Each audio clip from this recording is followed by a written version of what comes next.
ابراہیم علیہ السلام نے جب سارہ علیہ السلام کے اندر غیرت کے آثار دیکھے تو ہاجرہ کو ان کی نگاہوں سے دور کر دیا۔ ادھر اللہ کا حکم بھی نازل ہو گیا کہ اپنی بیوی ہاجرہ اور دودھ پیتے بچے اسماعیل کو ساتھ لے لیں اور مکہ کی طرف رخ کر لیں۔ ابراہیم علیہ السلام مکہ کی طرف روانہ ہوئے، یہاں تک کہ مکہ پہنچ گئے۔ یہ جگہ اس وقت بالکل ویران اور بے آباد تھی، نہ کوئی انسان تھا، نہ پانی، نہ نباتات کے آثار تھے، غرض کوئی چیز نظر نہیں آتی تھی، بس پہاڑوں کے درمیان ایک بے آب و گیاہ میدان تھا۔ یہی وہ مقدس اور تاریخی وادی تھی جہاں ابراہیم علیہ السلام اپنی زوجہ اور لخت جگر کو چھوڑ کر واپس پلٹے۔ سیدہ ہاجرہ علیہ السلام کو بہت حیرت ہوئی، انہیں یہ امید نہیں تھی کہ ان کے خاوند انہیں ایک بے آباد جگہ تنہا چھوڑ کر چل دیں گے۔ اس پر بچے کی ذمہ داری الگ تھی، چنانچہ انہوں نے ابراہیم علیہ السلام کو آواز دی، لیکن انہوں نے مڑ کر بھی نہ دیکھا۔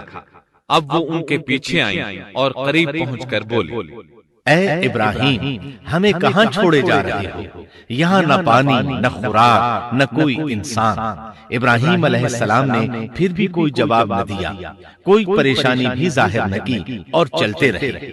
سیدہ ہاجرہ بھی آپ کے پیچھے چلتی رہیں اور پوچھتی رہیں کہ ہمیں کس کے حوالے کر کے جا رہے ہیں؟ یہاں تو کوئی بھی جاندار نہیں، مکمل طور پر بے آباد علاقہ ہے۔ لیکن انہوں نے اب بھی کوئی توجہ نہ دی۔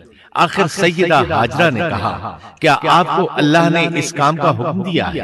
اب آپ نے جواب میں فرمایا، ہاں۔ تب سیدہ ہاجرہ بولی، اگر یہ بات ہے تو اللہ تعالی ہرگز ہمیں ضائع نہیں ہونے دے گا۔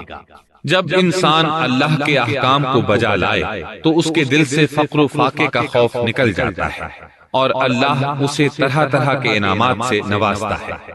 انسان جب تک اللہ کے احکام کو بجا لاتا رہے گا تب تک اللہ کی نصرت اور اس کی تائید شامل حال رہے گی۔ چنانچہ جو ہی ہاجرہ علیہ السلام کو پتا چلا کہ انہیں تنہا چھوڑ جانا اللہ کے حکم کی بنا پر ہے تو فوراً یقین بھرے لہجے میں بولی، تب اللہ ہمیں ضائع نہیں کرے گا، یہ کہہ کر وہ اپنے شیرخوار بچے کی طرف پلٹ گئی۔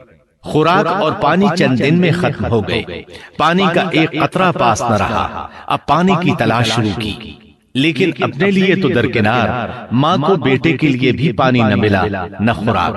اب بچہ لگا بھوک سے بلکنے، خوراک نہ ملنے کی وجہ سے ماں کا دودھ بھی خشک ہو گیا تھا۔ عورت کتنی بھی باحوصلہ ہو اپنے بچے کو بھوک سے بلکتے نہیں دیکھ سکتی۔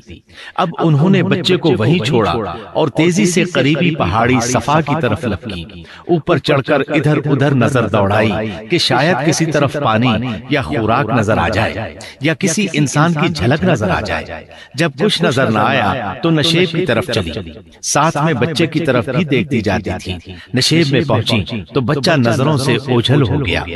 اس پر اور بے چین ہوئی اور بلندی کی طرف دوڑی۔ اس طرح مروہ پہاڑی پر چڑھ گئی، وہاں بھی چاروں طرف نگاہ دوڑائی لیکن کچھ نظر نہ آیا۔ خیال آیا کہ پھر کوشش کرنی چاہیے۔ اس خیال سے مروہ پہاڑی سے اتری اور صفا کی طرف چل دی۔ درمیان میں نشیب کی وجہ سے بچہ نظر نہ آیا تو دوڑنے لگی۔ اس طرح پھر صفا پر چڑھ گئی۔ اللہ اکبر! ایک تو عورت ذات کمزور، پھر بھوک پیاس سے نڈھال، اس پر کس قدر سعی اور کوشش میں مصروف، وہ بھی اپنے بچے کے لیے۔ بہرحال بار بار کوشش کے خیال سے انہوں نے صفا اور مروہ پہاڑیوں کے درمیان 7 چکر لگائے۔ یہی وجہ ہے مسلمان عازمین حج صفا و مروہ کے درمیان سعی کرتے ہیں تاکہ اس واقعے کی یاد تازہ ہو جائے۔ جب وہ آخری مرتبہ مروہ پر پہنچی تو انہوں نے ایک آواز سنی۔